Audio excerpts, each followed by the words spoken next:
making a boat, as you can see. Okay, so we're going to start the boat by taking this dark blue piece over here, and below that we're going to add the light blue pieces. You're going to use 2 of them for the base of the boat. So these pieces are like this, with a slightly slanting edge over here, and we're going to put them right close to each other, like so, like this, and that's the end. Now next, we're going to add the sails of the boat.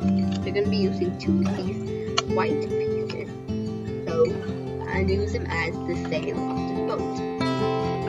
Okay, so add the second white piece right next to it.